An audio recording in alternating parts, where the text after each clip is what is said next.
الله الرحمن الرحيم الحمد لله رب العالمين والصلاة والسلام على أشرف الأنبياء والمرسلين نبينا محمد وعلى آله وصحبه أجمعين ما بعد.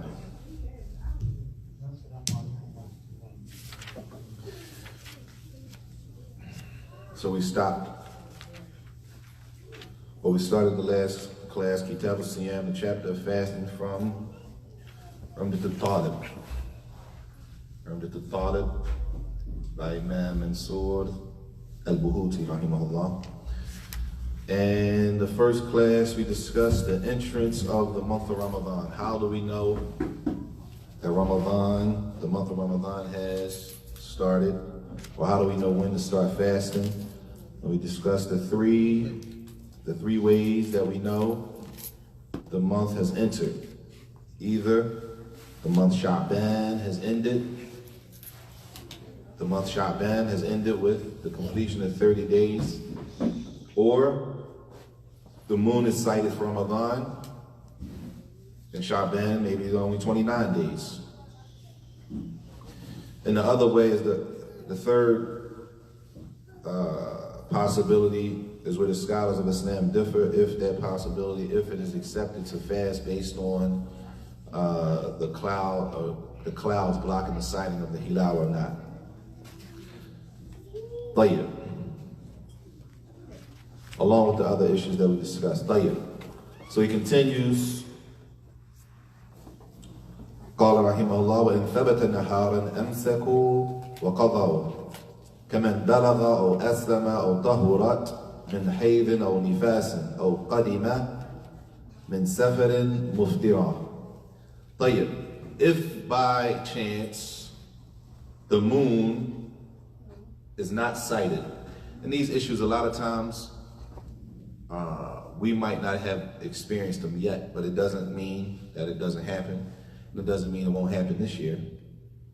Inshallah, Allahumma ballagna Ramadan. It doesn't mean it won't happen because we haven't experienced it. These issues are mentioned because they are possibilities that it could possibly happen. Tayyib. It says, if the moon is sighted for Ramadan naharan, in the daytime, meaning they went to sight the moon the night before, right? The hilal. And when they went to see it, they didn't see it. So they didn't start fasting, right? The next day, during the daytime, they see the hilal. Tayyib. According to them, since they didn't see it last night, Ramadan didn't start. But it could have been a faulty, could have been a lot of things. Maybe they couldn't see it. Maybe the person thought they didn't see it. Whatever the case may be, it's sighted for sure in the daytime. What are the people supposed to do? Are we fasting? Or is that moon for the next day? It says, Amsaku wa qadaw. If that happens, then the people do what? They refrain from eating that day, number one, and they have to make that day up, number two. Say it again.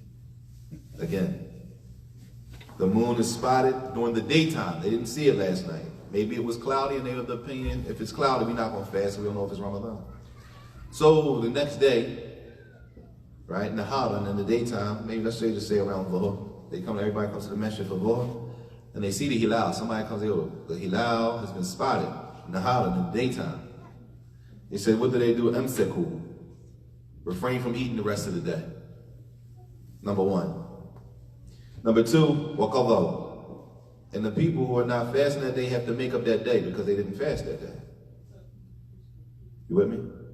Amsaku wa qadaw. Tayyib. They say that al-qada, that making that day up, is from the mufradat, from the things that Imam Ahmed's is his opinion. Now other ulama don't agree with him in that. Other scholars don't agree with them in that. They say that a person should refrain from eating hurmatan, because the waqt, the time of Ramadan, is a sacred time. Out of respect for the month of Ramadan, they say that a person should refrain from eating. And the fact that they didn't fast that day, then they have to make the day up. Just like the person, kaman balagha, just like the person, the male or female, who has not reached puberty yet. طيب?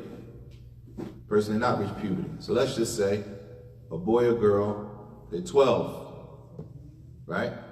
And they haven't reached puberty yet. So, is it obligatory for them to fast Ramadan? Depends. Or what? They understand the intellect. So if they understand and have intellect, it's obligatory on the fast? They should fast. Obligatory. Meaning if they don't fast, they're sinful. You with me? Not with you. All right. Not the one, not to save a 12-year-old or 13, or a 10-year-old. If they have the ability, the encouragement is to fast early. But we're saying the obligation on them at that point, not if they haven't reached puberty. Okay? So this child hasn't reached puberty. Right? That means it's not obligatory on them to fast. The day of Ramadan, during the daytime, during Ramadan, they reach puberty. Right? Let's just say they had a wet dream. Boy or girl. Or the girl, well, we're going to use that. Let's just use the wet dream. Because if she has a menses, then she can't fast anyway. Boy or girl, they have a wet dream. In the middle of the day during Ramadan. They say this person is the same way. They should what? Refrain from eating, and they have to make up that day. Or, as they say, the person, aslama, a person who took shahada during the middle of the day during Ramadan. That they do what? Refrain from eating and make the day up. Now, for this person, they say that not all of the days of Ramadan before, because it wasn't on them. Right? Maybe they accepted Islam 10 days into Ramadan. Not they have to make up the previous 9. Right? Just that day. There you are. Or, أو طهرت من حيض أو نفاس. Or, a woman is on her menses, and her mens goes off during the day, during Ramadan.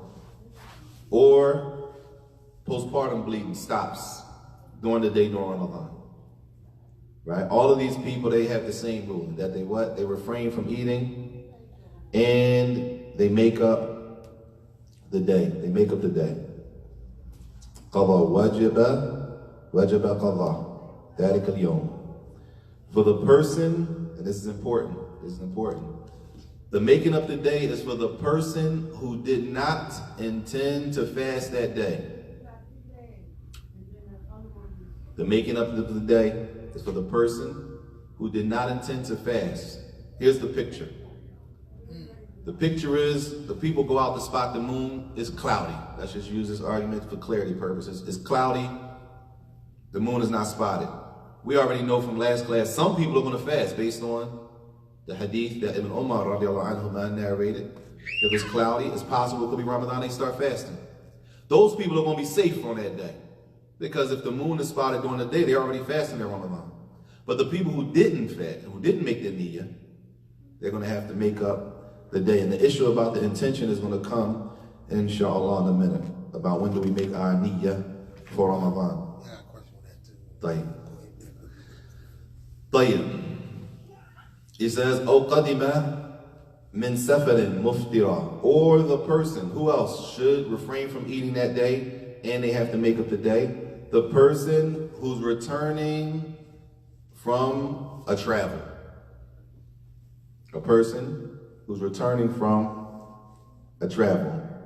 As it says, حال كونه مفطرا يلزم كل هؤلاء الإمساك والقضاء. طيب, the one who's returning from a travel. What about the days concerning the travel? The days concerning the travel is a different story. We're talking about the one who's coming. They know they landing tomorrow. Right. I'll be home tomorrow. Do they continue to fast when they land? Or do they break their fast? Or do they have to fast? Or no, I'm sorry, not continue to fast, because they might not have been fasting. Right. A person's flying in from California to Philadelphia. You call it 5 days after Ramadan. Right, Ramadan is in. So when he lands here, it's Dhuhr, during the day of Ramadan. He was a traveler. They say what? He withholds that day and makes the day up. Just the one day. Right, that one day. La. What you mean that one day? Say if he traveling, so he don't have to fast if he traveling. Right. And it's in 5 days. There you He are. come back on the 5th day. There you on Dhuhr. He has to make that day up or make the other days up too. Any day that a person doesn't fast on Ramadan, they got to make it up, whether they're traveling, whether a woman's mens comes on, whatever it is, the person has the ability to fast and they don't fast, they have to make it up. Okay, that's the origin, except that there's a specific situation that'll come. Tayyib. All of this is having to do with the entrance of the month. Now he's going to get into specifics. Tayyib. Now, if these people fasted, if these people did fast, then it counts for them. Meaning, if the person has not reached puberty, the boy or girl who didn't reach puberty, and they fast on Ramadan, it counts, right? Or the one that's traveling, the traveler, they fast Ramadan and they're traveling, it counts. They don't have to make it up. If they fast while they're traveling, it counts. You got to have the intention for it. No doubt. Fast. No doubt. Because if You gotta have say, intention. if it comes in on a Thursday, and you doing your sunnah and fasting, There you and they citing that day, say they don't cite the night before or whatever, and then it comes in the next day, but you was already fasting There you prior to that. You don't go. You were fasting a what? Voluntary fast. You can't change because the fasting for the Ramadan, the days of Ramadan have to be done. The intention has to be set before the fasting starts. In that case, a person set their intention to do a voluntary fast. And now the day has started. Now it's a day during Ramadan where a person didn't make a niyyah. But my question is this though, you're saying that when you come back and you have to stop and fast that day and that person is already fasting and the halal was cited, they still don't get credit for that day. What were they fasting for? That's the issue. Fasting what? Fasting for Thursday or fasting Ramadan? If they fasting for Thursday, alhamdulillah. But So it's a makeup day then. there you are. Still a makeup day for Ramadan. Tayyib. He says, وَيَلْزَمُ الصَّوْمُ كُلَّ مُسْلِمْ مُكَلَّفْ قَادِرٌ. Fasting Ramadan is obligatory on, he mentioned 3 words. Muslim, Mukallaf, Qadir. 3 words, but in reality, there are 4 descriptions for a person. That means it's obligatory for them to fast. Not who can fast, who should fast. It's nice that they're fasting that early. They have the option. Who has to fast during the month of Ramadan, and if they don't, they're sinful. Tayyib, that's the issue. Number 1, the Muslim, which means that who doesn't have to fast? The kafir. The non-Muslim doesn't have to fast. So if they eat during Ramadan, it doesn't, we're not mad at them for eating during. That's on them. Some people, they get upset eating around me. It's not obligatory on them to fast Ramadan. The Muslim, number 1. Then he uses the word mukallaf. Mukallaf carries 2 meanings. That's why it's 4. He mentioned 3 words, but mukallaf has 2 descriptions that go with it. Generally, if you translate a mukallaf, it'll say responsible, right? But responsible Islamically holds 2 descriptions. 1, how do we know when a person is responsible for their actions? Have a sound intellect. Sound intellect. How do we know a person has sound intellect? Islamically. When are they considered having Puberty. Puberty, right? So mukallaf is they reach puberty, number 1, and number 2.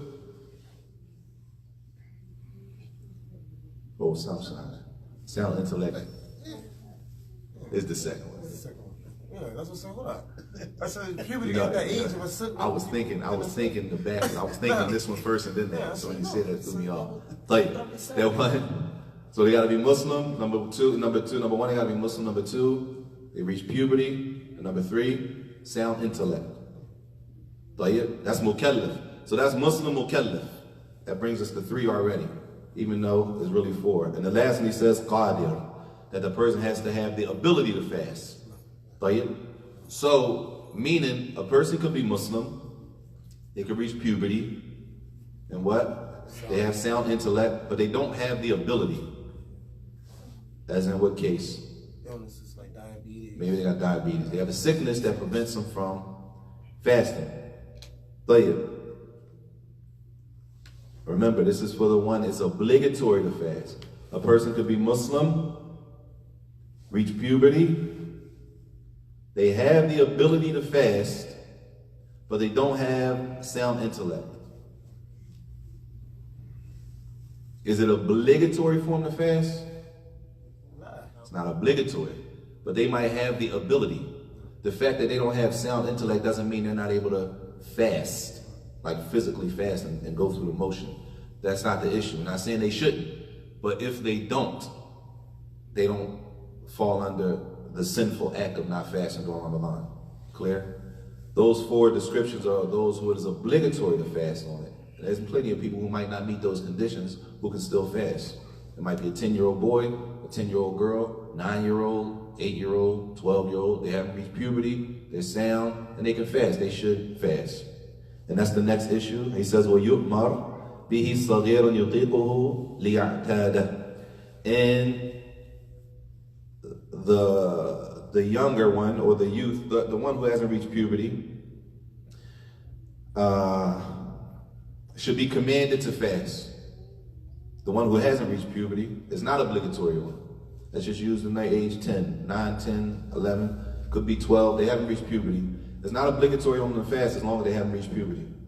But he says still, يُؤْمَرْ بِهِ صَغِيرٌ يُطِيقُهُ. The one who hasn't reached puberty, but they have the ability to fast, should be commanded to fast. In order to do what? Repetition. Get them prepared. Start getting them prepared early. It says, يجب على ولي الصغير المطيق للصوم أمره به. That obligation falls on who does the command? Who's commanding the kid? The parent. The parent, the wali. Whoever is the guardian of that child, the parent, if they're living with a step-parent, whoever is the guardian, right? Whoever's in charge at that point should command the child to pray. Not that it's obligatory, as he says, the ya'tada, so that they can get used to fasting Ramadan. Sometimes parents, it's not even obligatory. And if they break their fast, they're on punishment. You know what I'm saying? They break their fast, parents going through the roof. Because a 9-year-old didn't fast 16 hours.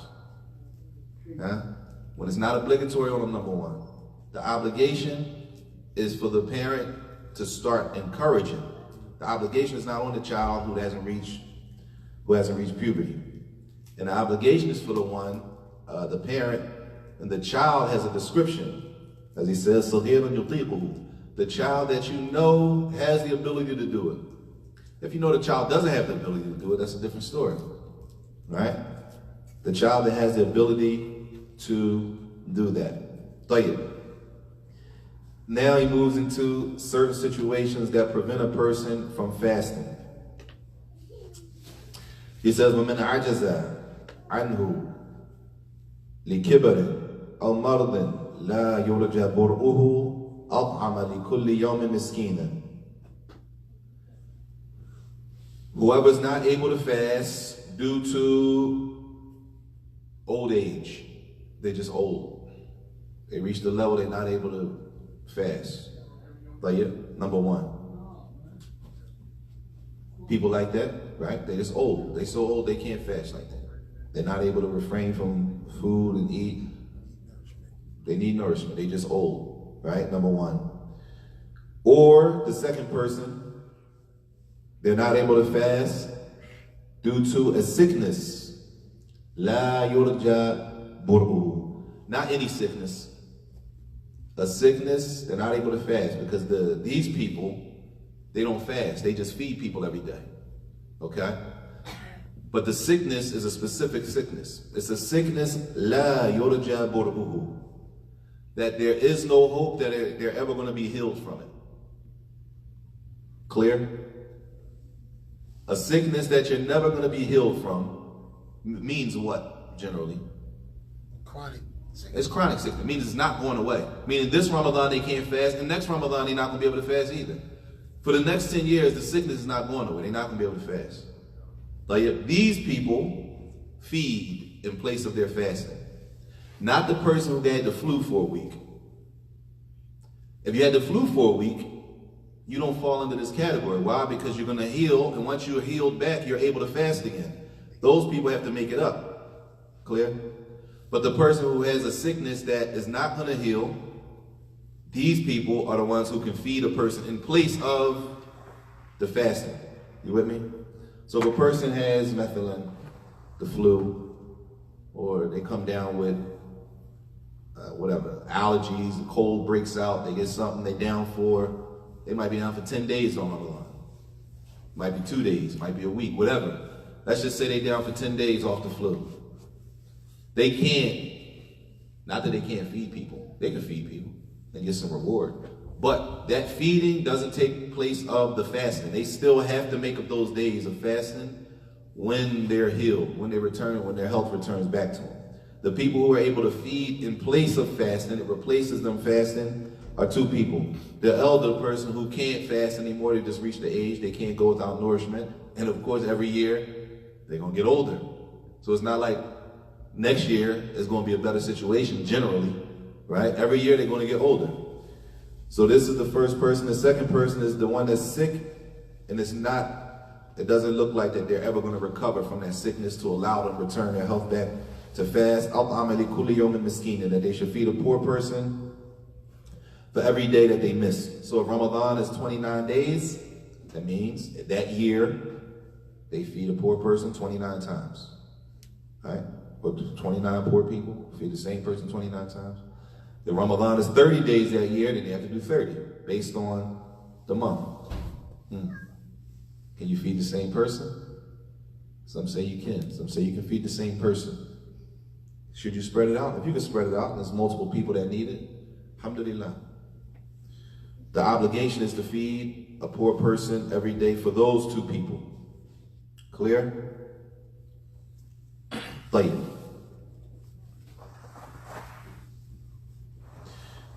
طيب, he says, وَالسُنَّةِ لِمَرِيضٍ يَضُرُّهُ وَمُسَافِرٍ يَقْصُرُ فِطْرٌ. He says, it's sunnah for the sick person that if they fast, it's going to harm them to break the fast. طيب, a person that's sick, if they fast, it's going to cause more of a problem. It's going to increase their sickness. Sunnah is that they break the fast. That's the first person. Clear? The second person is the traveler. The traveler, and pay attention, because they specify musafir yaqsur, the traveler that can shorten the salah. The traveler that has the option to shorten the salah. Okay? This person also, sunnah is that they break the fast. Now the question is, what traveler doesn't have the option to shorten the salah? A traveler, we know when we travel, if we're going from here to New York, right? We know. Sunnah is we don't have to fast, we can break our fast Ramadan. Sunnah also is to shorten the salah. We pray Dhuhr instead of 4, 2 rak'ah. Pray Asr, 2 rak'ah. And we pray Dhuhr and Asr together. Right? Same thing, Maghrib, we pray 3, and Isha, we pray 2. We pray them together in the same time for the traveler. But it says here, Musafir Yaqsur. The Musafir, the traveler that can shorten the salah, they can break the fast. So now the question is, who's the traveler that can't shorten the salah? The one that's coming back. The one that's coming back from a travel? As long as you're traveling, you can shorten the salah. So if I'm coming back from New York and I pull over on a rest stop, right? I'm coming back to Philly, but I'm still traveling. I can pull over, shorten the salah. Clear? Everybody with me? Wally? Huh? You know who it is? That's what I'm thinking about. I'm like, who the traveler? Sisters, any sisters know who it is? Say it, repeat that question again. The traveler who cannot shorten the salah. The general rule is the traveler can shorten the salah. But now he's mentioned if that's the case, there's no reason to mention in Yaqsur. The traveler who can't shorten. طيب, جيد, لا بأس. He says, the traveler who can't shorten the salah, as the earlier man mentioned, the one who goes to travel in order to do some disobedience. They travel for the reason of disobeying Allah Jalla wa'ala. Right? And then was mentioned specifically here in this case, and this is general. Any travel that a person, going OT, we know the terms we use, right? You're going to go OT and do something. Whatever you're going to do. Haram. So while they OT going to haram, they're going to shorten Dhuhr and Asr and combine them? No. But the man say, many of the scholars say, they don't have that option. They're leaving, they're intentionally traveling to disobey Allah, they don't get that option. Allah understand. It's dangerous. And we don't have to, but if we think about it, it's a lot of reasons people go out of town. I understand it. It's a lot of people go, That's what I'm saying. I never heard it before, but I get it. And it's haram. So they say, not all, but this is the issue. When you have something like this, worship, a pillar, salat is a pillar. Ulama differ if that is valid. It's fihi khilaf. It's khilaf. Ulama differ. Now you have ulama, scholars of Islam who say the one who's traveling for the haram, they can't shorten the salat. So now this person who's traveling for the haram, they're shortening their salat for the whole week they're on a cruise. They're praying Asr during the time of Dhuhr because they shorten it and combine it. Alhamdulillah, they're praying. But they're shortening Dhuhr. Huh? They're shortening Dhuhr. They go wherever they're going, they're visiting the place, right? I'm not saying everybody who goes places. I'm not saying everybody who goes on vacations. I'm not saying everybody who goes places are going for the haram. It's based on the intention. If a person is intentionally going somewhere, they're going wherever they're traveling to with the intention of doing some haram. Now, if you go to a place and travel, you get there and there's people doing haram, then that's not our business, right? But if a person has in their need for traveling, I'm going here to do this, right? Allah protect us, man. I mean, a person goes there, now what they're doing, they're praying Asr, and they're combining Asr and Dhuhr. So now they're praying Asr outside of its time. Dhuhr is 4 rak'ahs for them. They're praying it 4 weeks straight, or how many days they're there, right? It's a pillar. Allah musta'an. Or fasting, the same thing. Fasting. Sunnah is for the traveler who is fasting. They're fasting, they're traveling, and they can shorten. Right? They can break the fast. But the one who's traveling for the haram, la, they don't get that rukhsa. They don't get that pass. He says, وَإِن سَافَرَ لِيُفْكِرْ حَرُمًا. If a person travels during Ramadan intentionally to do what? Break the fast. Haram. They don't shorten. They can't shorten. I'm going to just travel all Ramadan so I can break it. I'm gonna travel I'm gonna travel the first 20 and then I'm gonna come back for the last 10. 16 hours too much. Alhamdulillah. A person comes up with that, they travel. Intentionally, with the intent to break fast. It says haruman. They say both of these things are haram. Haruman. Meaning what? What 2 things? They're traveling. There you are. The breaking the fast is haram, and the travel itself is haram. Because that travel, as they say, is a wasila. The travel itself is a means to get to the sin, basically. It's a means to get to the sin. Allah forgive us and protect us. Ameen. طيب. He says, وَإِنْ نَوَى حَاضِرٌ صَوْمَ يَوْمٍ ثُمَّ سَافَرَ فِيهِ فَلَهُ فِطْرٌ. If a person, they're not traveling, right? They're resident. Right now we're residents. And we fast in Ramadan. Right? For example, today is Ramadan, it's Asr, or it's Dhuhr. And we set out to travel. We drive into Ohio. Right? Right now we're traveling. It says, if we intend, hadir, to fast Ramadan, and then we travel during that day, we can break the fast. Why? Due to what? Huh? The general rule is that the person that's fasting can break the fast. At that point, we consider travelers, we can break the fast. The fact that we made the intention, right? Now the situation changed. Now we're travelers. It opens another door. Okay? So it's not like if I'm fasting and then I travel, I get on the road, not like we can't break the fast. If I want to continue to fast, then I can. But the person that's with me might say, I'm going to break the fast, man. We're traveling now. I'm taking the rukhsah, I'm taking the pass of the traveler. I'm going to go ahead and break the fast. طيب. تفضل. I read one narration, but I'm going to let you explain it. You know, like you said, for what the one said, well, I'm going to continue my fasting.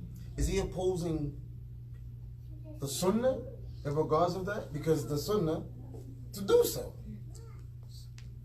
From one narration I read, but I know you probably read many because that's your field of study, but I want to know in regards of that. What I didn't mention is the khilaf in the fasting of the traveler.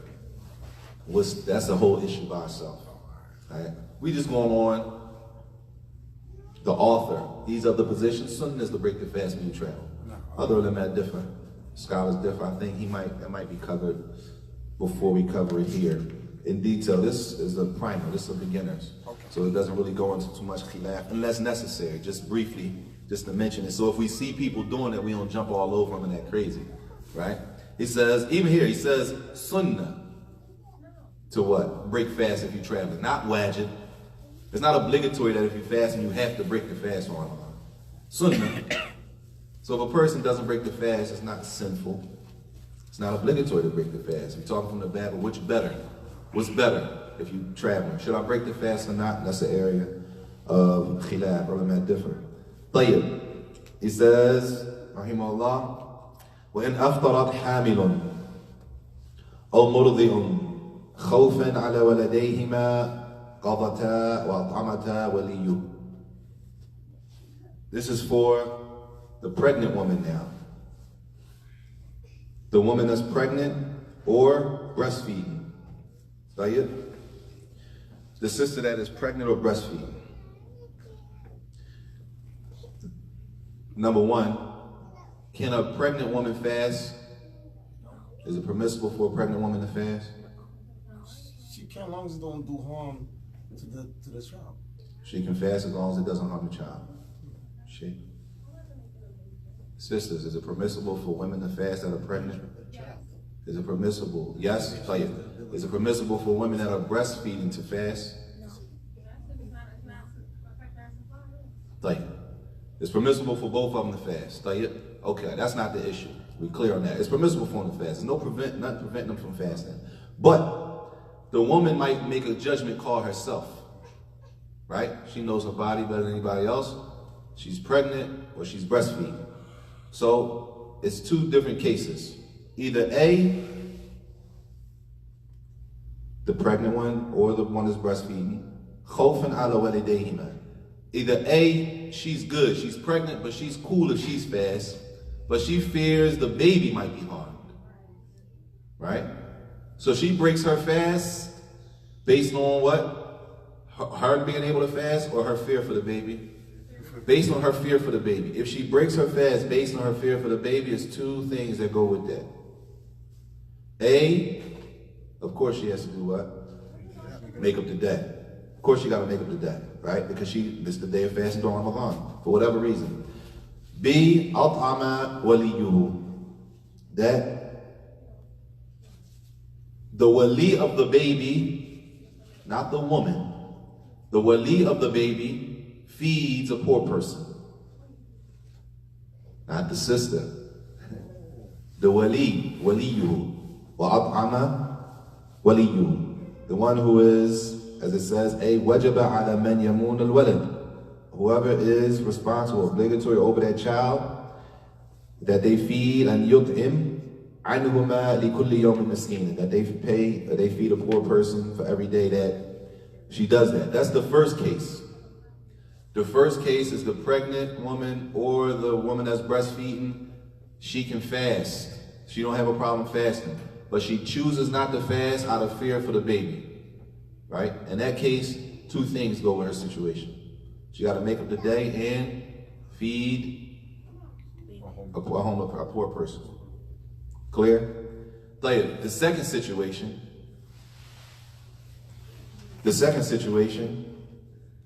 is the pregnant woman or the breastfeeding woman. She breaks the fast خوفاً على أنفسهما, out of fear for herself, not fear for the child. She fears for herself. Okay? Clear?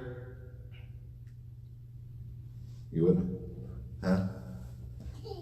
I want to know what she feared for herself. What does she fear? The sister said back there, her supply might dry up. What? No, what? We don't want to get controversial. My wife breastfed like, no, y'all joints fill up. Dig it. Everybody different. That's why it's a judgment call from her.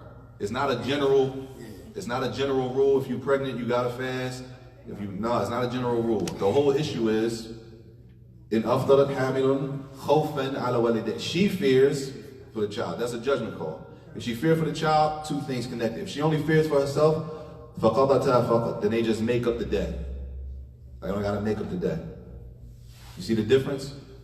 The first case, she broke her fast, or she didn't fast, or she broke her fast because of, let's just say, an outside entity. It's not connected to her.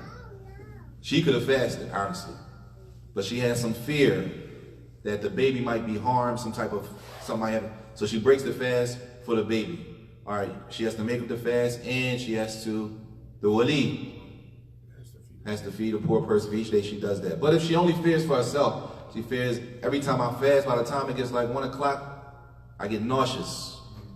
By the time I get 1:33, I'm starting to get dizzy. I can't even function the rest of the day, right? So she breaks a fast out of fear, right?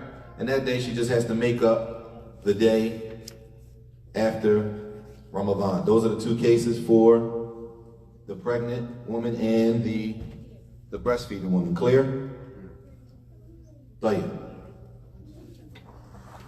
The next issue is وَمَنْ نَوَى صَوْمًا ثُمَّ جُنَّ أَوْ أُغْمِيَ عَلَيْهِ جَمِيعَ النَّهَارِ لَمْ يَصِحْ صَوْمُهُ. For the one who intends the fast, they make their niyyah to fast, and then they lose their sanity for the entire day. Clear? They lose their sanity for the entire day, right? Or they pass out all day, never wake up, right? As it says, Jami' al-Nahar, that their sawm, that their fast is not valid. Why? Anybody know why? They have to be in the sound mind. And if a person is not in sound mind, number one, it's not obligatory, but more specific than that, the fast has to have the niyyah. The crazy person, as we say, crazy person, the person doesn't have their sanity, la yaqil niyyah. They're not able to even do that. Okay, connected to the niyyah. This is for the one who does it the entire day, not a part of the day. They make a distinction between if this happens the entire day or just a portion of the day. Okay? This one is Jami' al-Nahar. Lam yasih sawm. Right? Meaning they didn't wake up all day. The whole day of fasting, they didn't wake up. That this fasting is not valid.